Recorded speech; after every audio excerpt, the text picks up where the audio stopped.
ठुकरा के मेरा प्यार मेरा इंतकाम देखेगी ही फक्त एका बॉलिवूड चित्रपटातली डायलॉग लाईन नाहीये, ही एक अशी जिद्दीची आणि कधी कधी सुडाची ज्वाला दिसते जी एखाद्या माणसाला कोणत्या थराला घेऊन जाईल याचा कोणी विचारही करू शकत नाही. पण विचार करा, जर हाच इंतकाम, हेच ब्रेकअप आणि हाच एका प्रेमातील कडवटपणा एका संपूर्ण राज्याची परीक्षा यंत्रणा हादरवून टाकणारा ठरला तर महाराष्ट्रातील तब्बल 44,500 पेक्षा जास्त तरुणांचं भवितव्य पणाला लागलं होतं. रात्रंदिवस अभ्यास करणारे प्रामाणिक विद्यार्थी एका सरकारी नोकरीचं स्वप्न पाहत होते, पण पडद्यामागे एक असा खेळ शिजत होता ज्याची पटकथा प्रेमातून सुरू झाली आणि सुडाच्या एका अशा टोकावर संपली जिथे पोलीस प्रशासन, सरकारी अधिकारी आणि क्राईम ब्रांच सुद्धा चक्रावून गेले.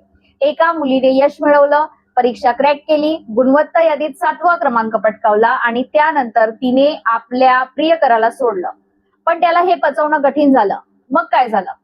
तू मला सोडून गेलीस, आता बघ मी तुझं करिअर आणि तुझं संपूर्ण आयुष्य कसं उद्ध्वस्त करतो. या एकाच विचाराने जन्माला आणला महाराष्ट्रातील MPSCचा आजवरचा सर्वात खळबळजनक पेपर लीक घोटाळा.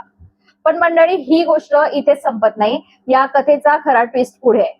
प्रकरणाची सुरुवात कशी होते? एक सामान्य ईमेल आणि सुरू झालेला संशय. मंडळी, सर्वसामान्य विद्यार्थ्यांसाठी 22 मार्च हा दिवस अत्यंत महत्वाचा होता. महाराष्ट्र लोकसेवा आयोगाची म्हणजे MPSC ची औषध निरीक्षक गट ब म्हणजेच ड्रग इन्स्पेक्टर पदासाठीची परीक्षा राज्यभरातील 6 मुख्य महसूल विभागांमधील केंद्रांवर आयोजित करण्यात आली होती.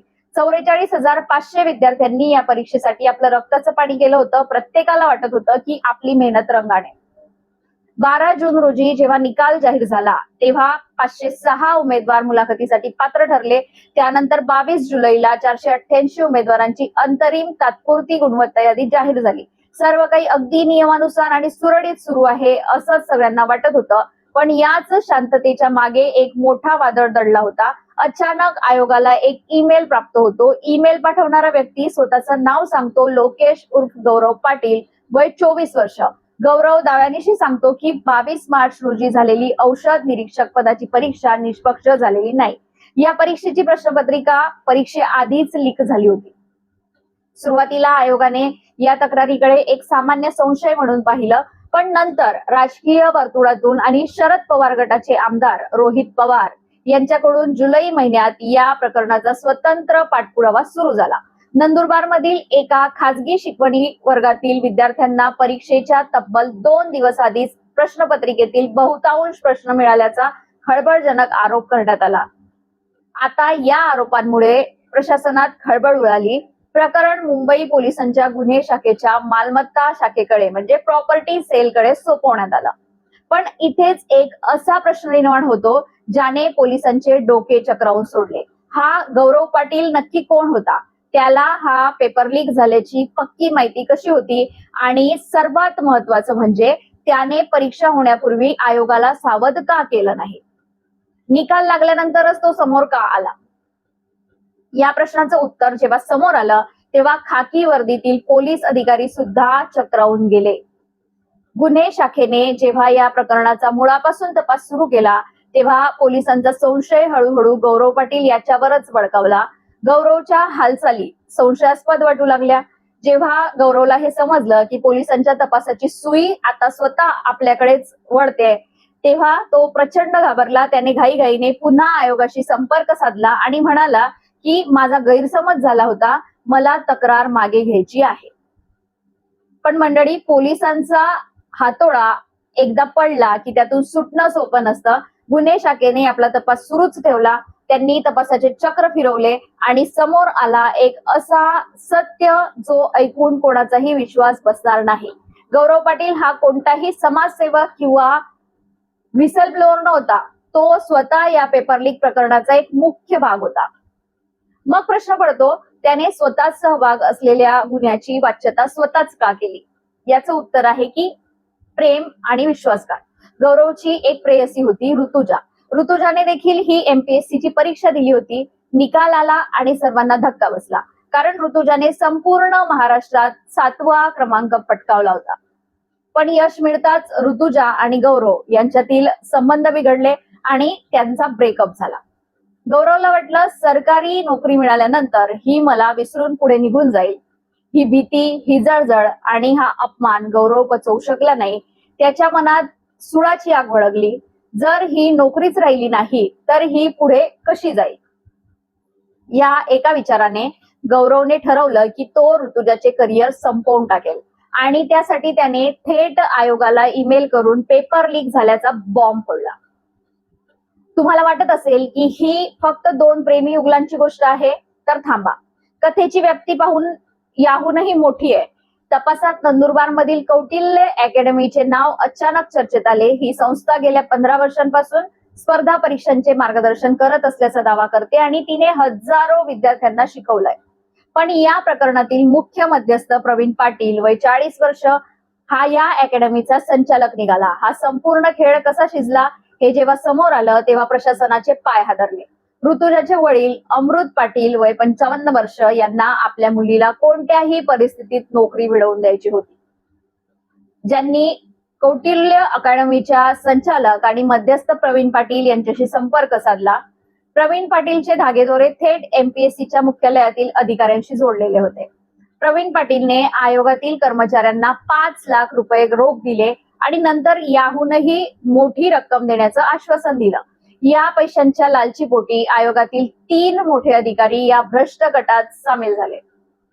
विश्वेश्वर नकाते वय 35 वर्ष सहाय्यक विभाग अधिकारी परीक्षा समन्वय अधिकारी, अभिजित लेंडवे अप्पर सचिव, गोपाळ मराठे 37 वर्ष सहाय्यक विभाग अधिकारी सहाय्यक कक्ष अधिकारी परीक्षेच्या 2 ते 3 दिवस आधीच हा प्रश्नपत्रिका संच लीक करण्यात आला. प्रवीण पाटीलने तो अमृत पाटील यांना दिला. अमृत यांनी तो मुलगी ऋतुजाला दिला आणि ऋतुजाने तो व्हॉट्सअप मेसेजद्वारे आपल्या प्रियकराला गौरव पाटीलला पाठवला. पण इथे आणखी एक नवा संशय निर्माण होतो.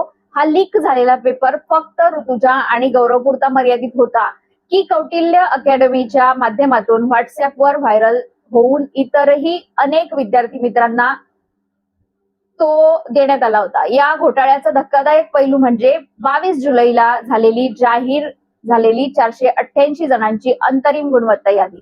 या यादीचे विश्लेषण केले असता एक भयंकर गोष्ट समोर आली. बहुतांश सामान्य विद्यार्थ्यांना 200 पैकी केवळ 120 गुणांपर्यंतच मजल मारता आली होती. मात्र ज्या काही विद्यार्थ्यांनी 120 पेक्षा जास्त गुण मिळवून यादीत अव्वल स्थान पटकावलं होतं त्यांची पार्श्वभूमी तपासल्यावर पोलिसही थक्क झाले.